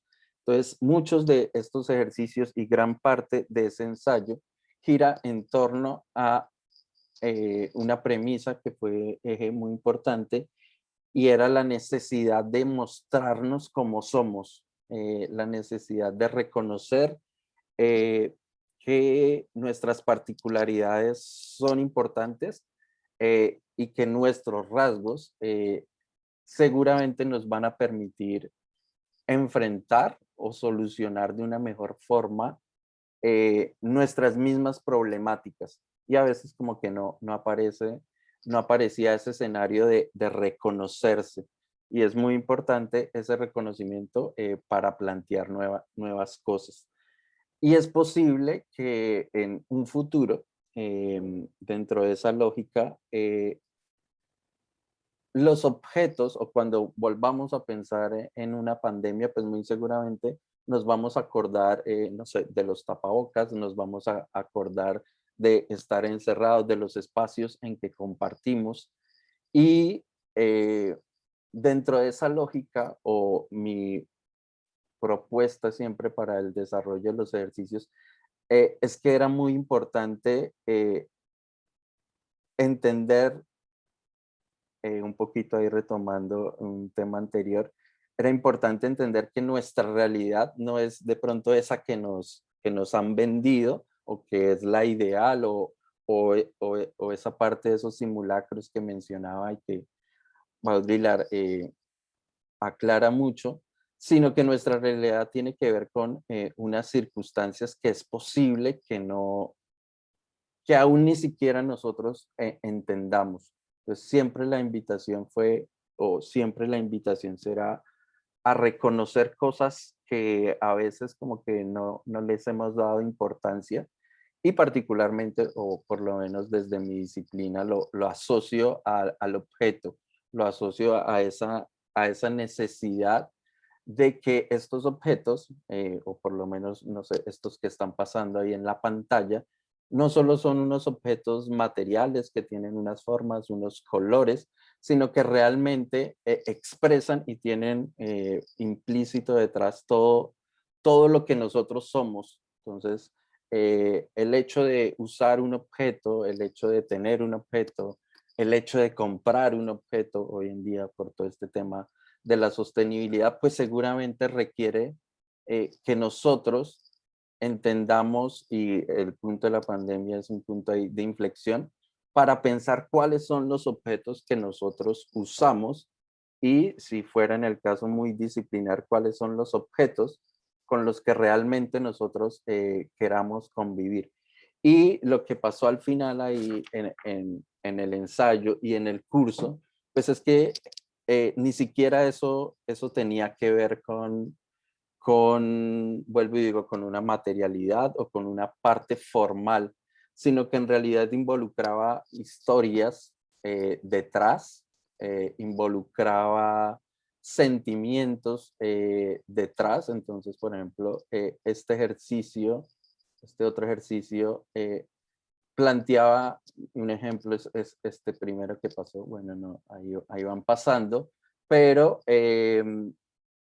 cosas que no, que simplemente, por ejemplo, las teníamos o las tenemos ahí en la casa, y con las que no nos sentimos identificados, obviamente están influyendo en cómo nosotros estamos conviviendo o cómo convivimos ahí durante la pandemia.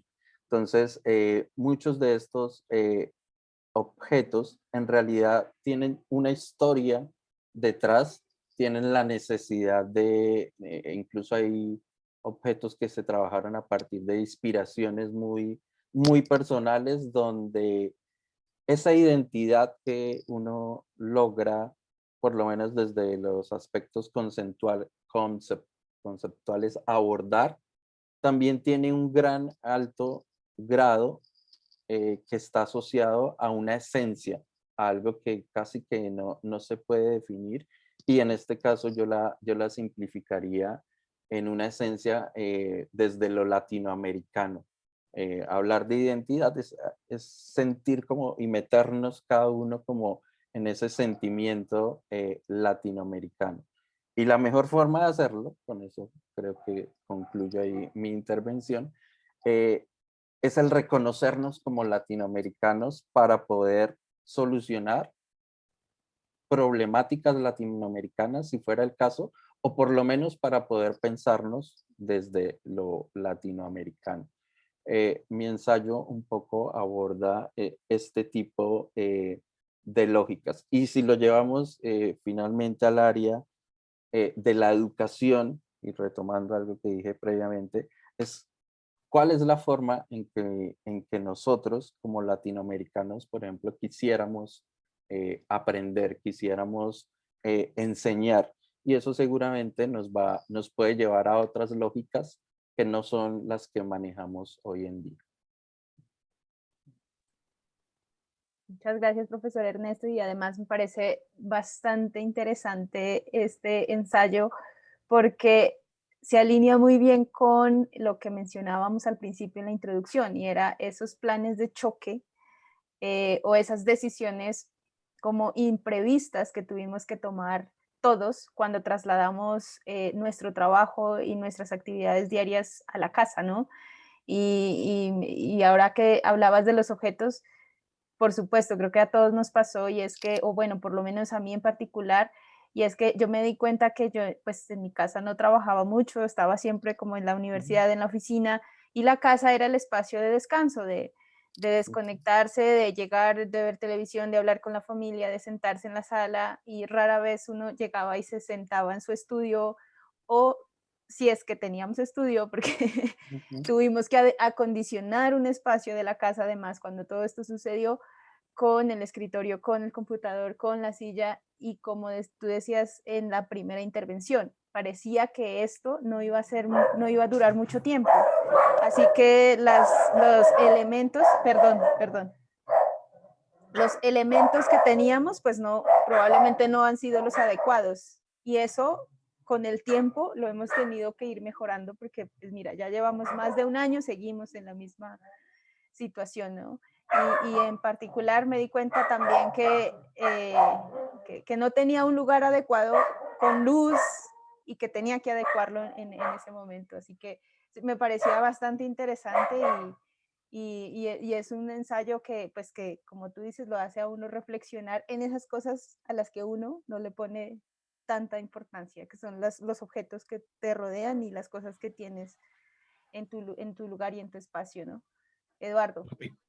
Lo pequeño, sí, Ernesto, yo veo que ese ejercicio que tú haces ahí con tus alumnos, nos lleva a que la pandemia nos ha acercado a un espacio tan íntimo y que yo quiero felicitarte porque veo que la realidad donde tú estás, en la zona que es en Bucaramanga, lo que decía Rug al principio, no tiene la misma conectividad o la brecha digital es más grande para tus estudiantes.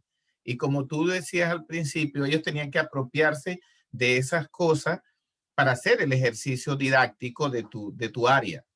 Entonces veo que enfrentaste a tus alumnos a esa realidad y a ese espacio tan personal para intervenirlo y darle una identidad, ¿no? Que era el ejercicio que tú perseguías con tus estudiantes. Y veo que esa es una manera muy particular y muy propia de nosotros los latinos. ¿Cómo nos apropiamos de nuestros espacios? cómo le imprimimos nuestra marca personal a donde estamos, ¿verdad? Y esos objetos que a veces pasaron inadvertidos por nuestra cotidianidad, este encierro nos llevó a ser parte de esta nueva cotidianidad que teníamos. Ese tapaboca, me parece muy buen ejercicio, que ellos pudieran transformar un tapaboca normal en algo artístico, ¿no? Y eso es lo que nos dice a nosotros de los latinos. Me trajo a colación una profesora que me dio literatura latinoamericana en pregrado, y ella dijo que el carnaval de Brasil nos salvó a nosotros, los latinos, de ser tan aburridos como los europeos, ¿verdad? Como el carnaval de Venecia, porque el carnaval de Río es la alegría que nosotros como latinos tenemos, a pesar de tantas tragedias y a pesar de tantas necesidades o inequidades que se vive en el continente, siempre somos alegres. Hay una alegría implícita en el latinoamericano y que se apropia de esos objetos que tú lo haces muy bien. Y este ensayo, cuando tú hablas, una mirada desde la educación, porque no es una educación de karaoke, diría Enrique, sino es una educación de producir, de generar cambios desde lo local para verlo en lo global. Y caemos en el tema de la investigación, porque muchas veces en un enfoque cuantitativo de la investigación, dice que el modelo positivista es que la realidad es estática, pero que al mismo tiempo se puede replicar. Y que a veces decimos, ¿cómo es eso? Que una investigación cuantitativa, la realidad es estable, pero se puede replicar los resultados. Mientras que en un enfoque cualitativo, la realidad es cambiante, pero se parte de lo local.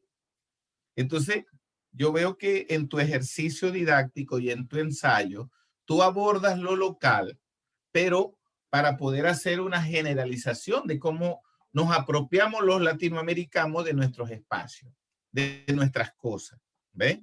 Entonces, es una invitación a que dentro del diseño, dentro de los objetos culturales, hay un camino muy grande para investigar, ¿verdad? Para hacer investigación, para hacer reflexión y, ¿por qué no?, para impactar en la comunidad, para impactar en lo social, que ahí a eso nos debemos como institución que genera conocimiento, porque la universidad debe generar conocimiento con pertinencia social.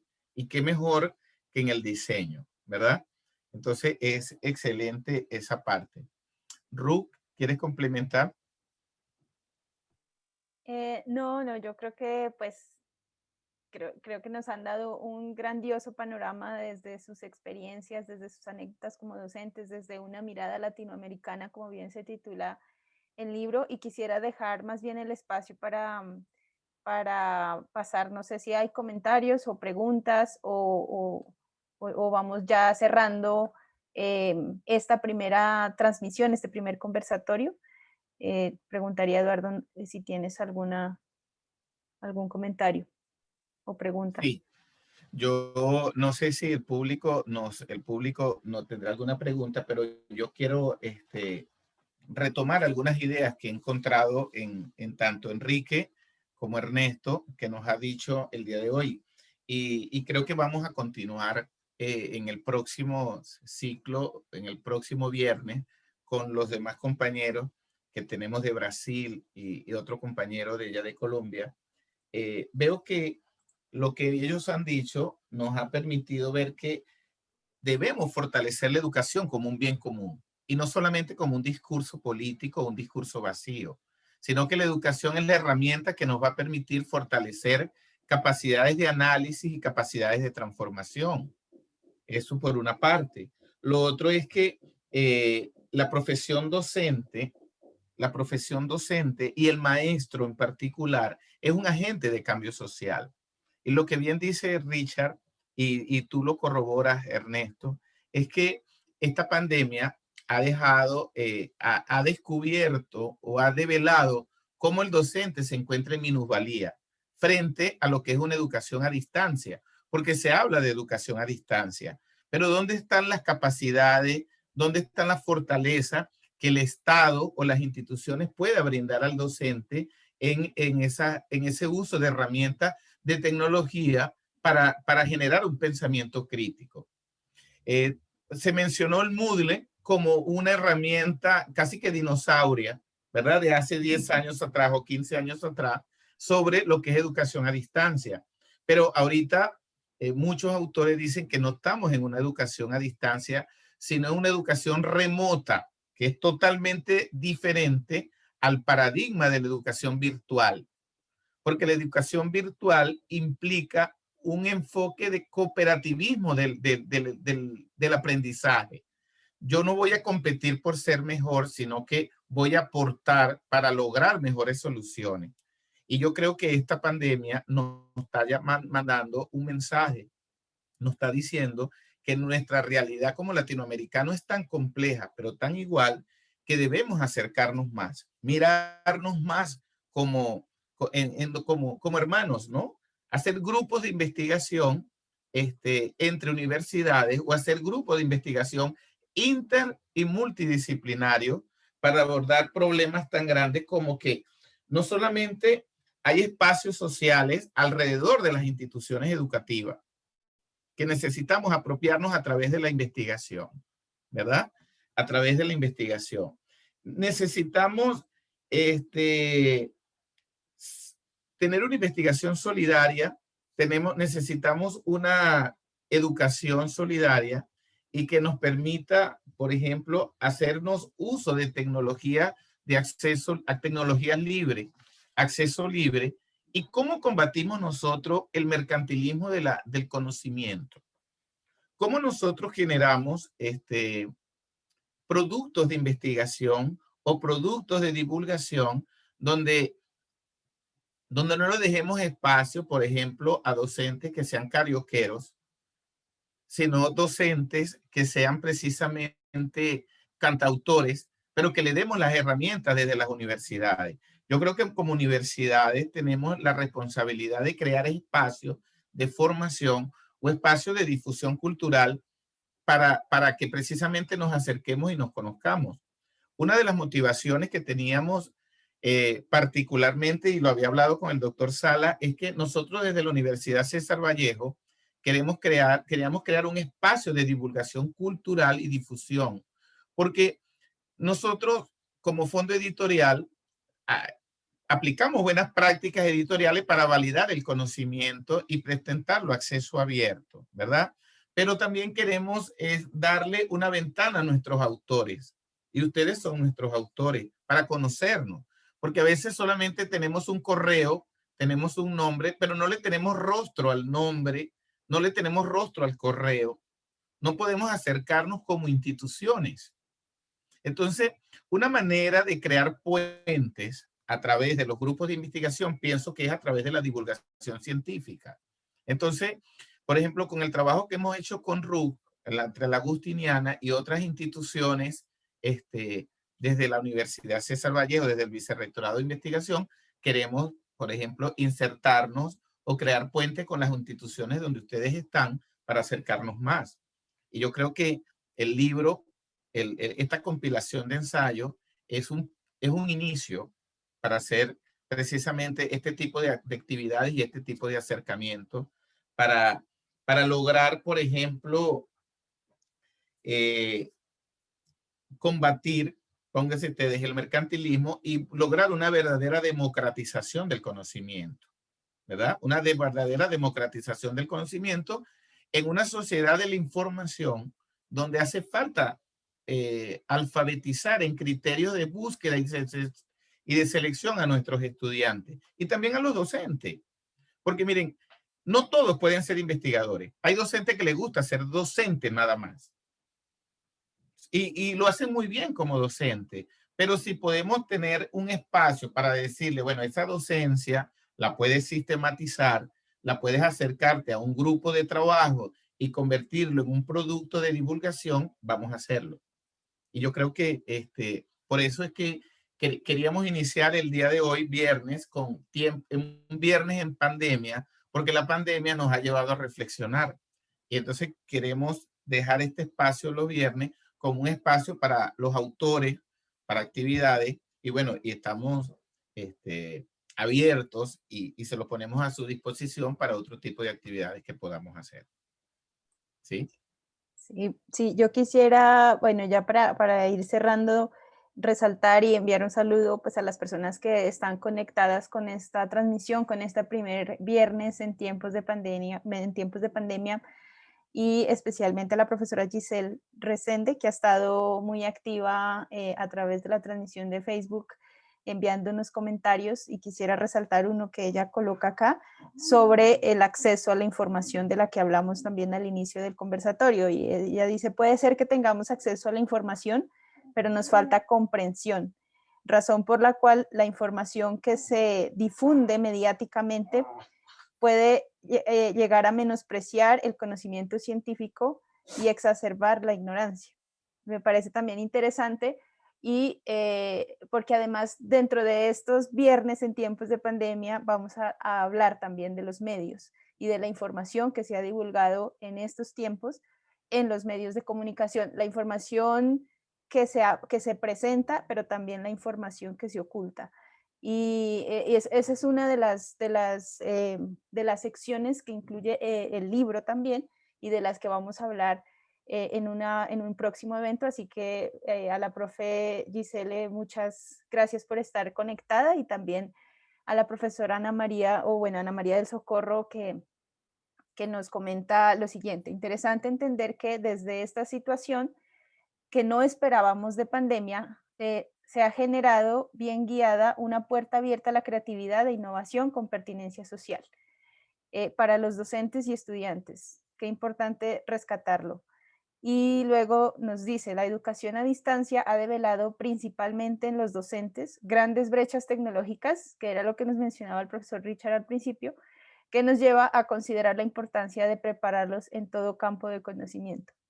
Creo que con estos comentarios vamos cerrando la transmisión por el día de hoy, agradeciéndoles inmensamente a nuestros invitados, al profesor Ernesto, al profesor Enrique, al vicerrector Jorge, y pues nos los invitaría entonces a dar unas palabras ya de cierre, y bueno, también invitándolos el próximo viernes a conectarse a través de la página de Facebook del Fondo Editorial de la Universidad César Vallejo, que es por donde vamos a estar transmitiendo nuestros encuentros. Le doy la palabra al profesor Jorge, entonces, del Vicerrectorado de Investigación, y luego a nuestros invitados y a Eduardo finalmente. Muchas gracias, Ruth. Realmente ha sido un tiempo fascinante en el cual hemos podido compartir y sobre todo escuchar estas, no solamente preocupaciones, sino perspectivas y hasta perspectivas, ¿no?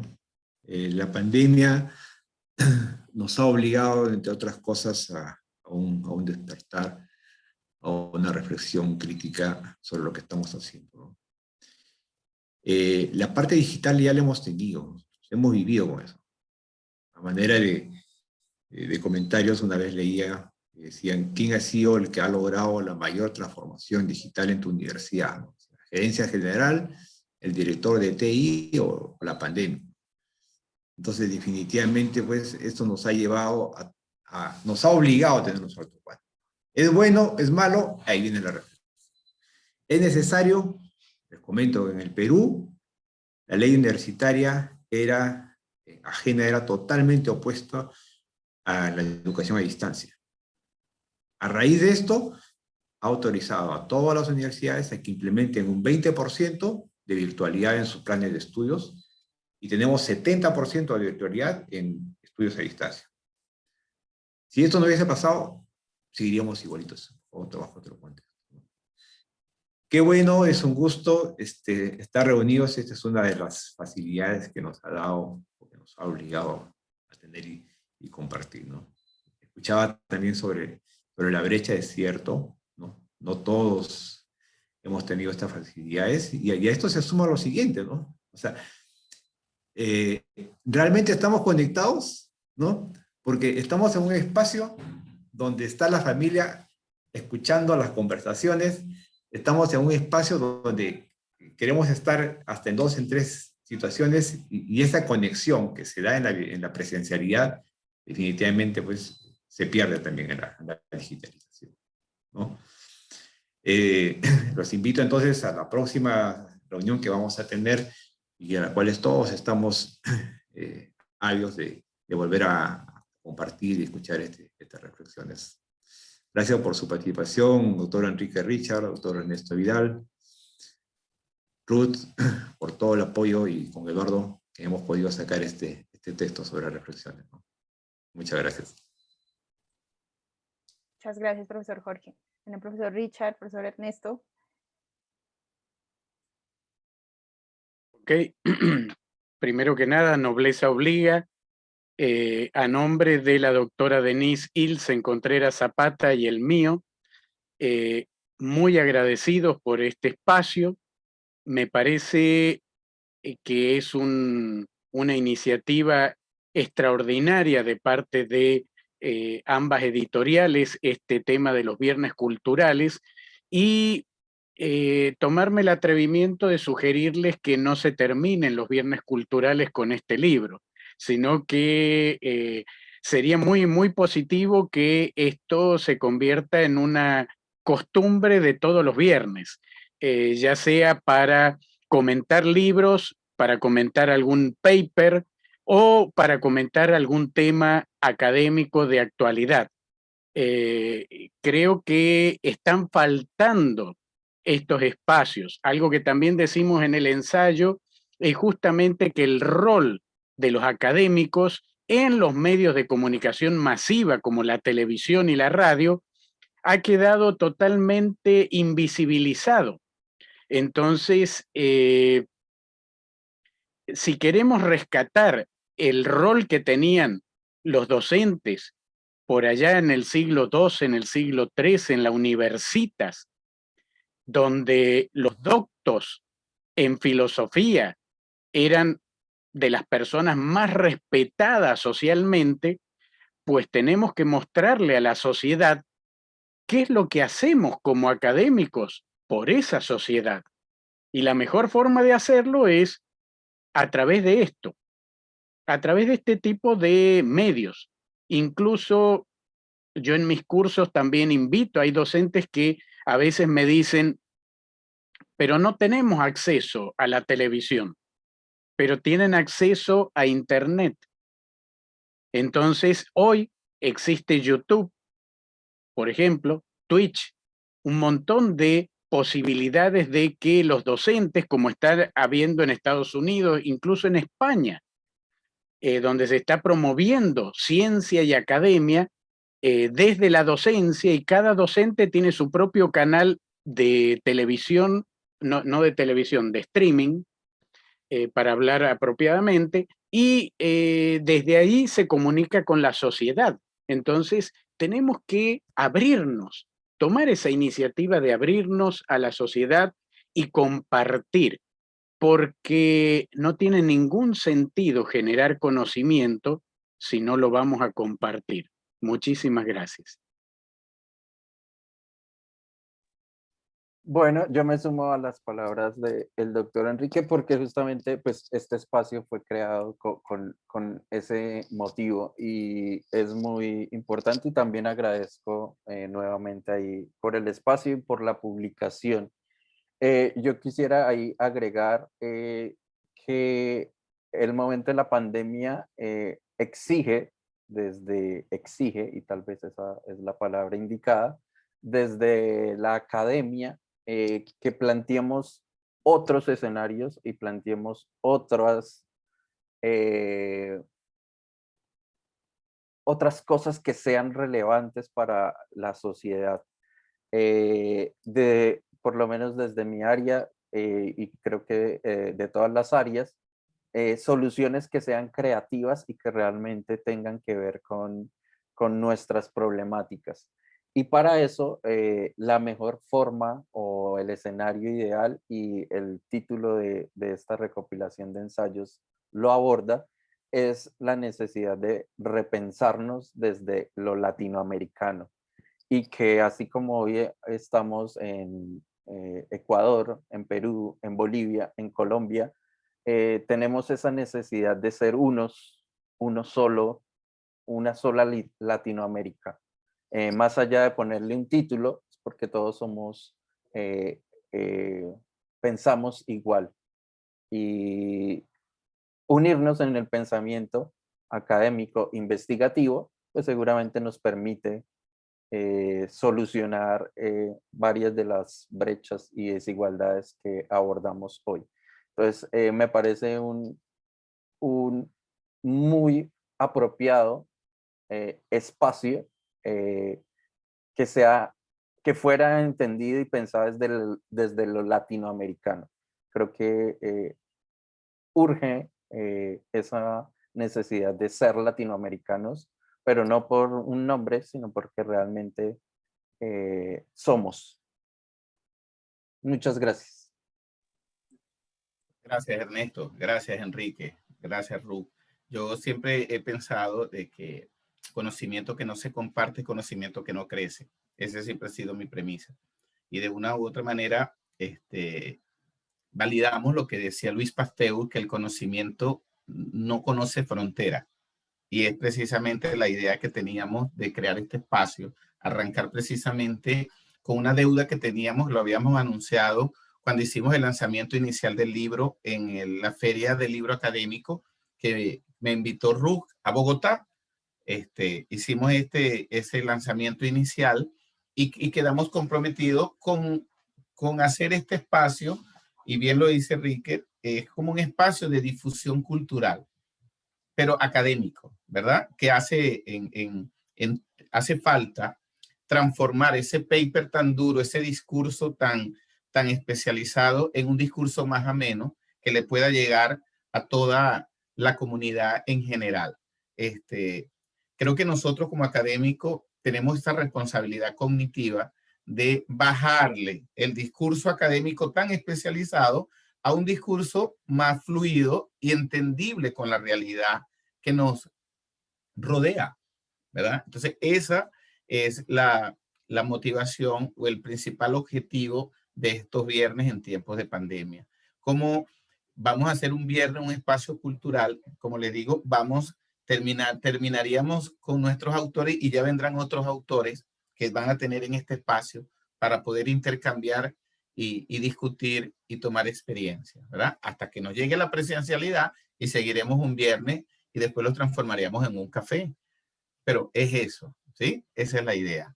Yo quiero agradecer al público en general, al equipo del Fondo Editorial que me ha acompañado, Brenda y Lucy, al doctor Salas, que es vicerrector de investigación y donde nosotros como dirección del Fondo Editorial estamos adscritos, y siempre es la idea como equipo apoyar a los autores y a lo que es la producción y difusión del conocimiento. Ruth, también como siempre, es un placer hacer sinergia en estos temas de investigación y difusión.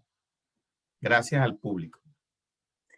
Bueno, pues muchísimas gracias. Entonces los invitamos a que se conecten con nosotros el próximo viernes con una nueva mesa temática. Y bueno, nuevamente muchísimas gracias a todos. Que tengan un buen día y seguimos en contacto. Hasta luego. Listo, así.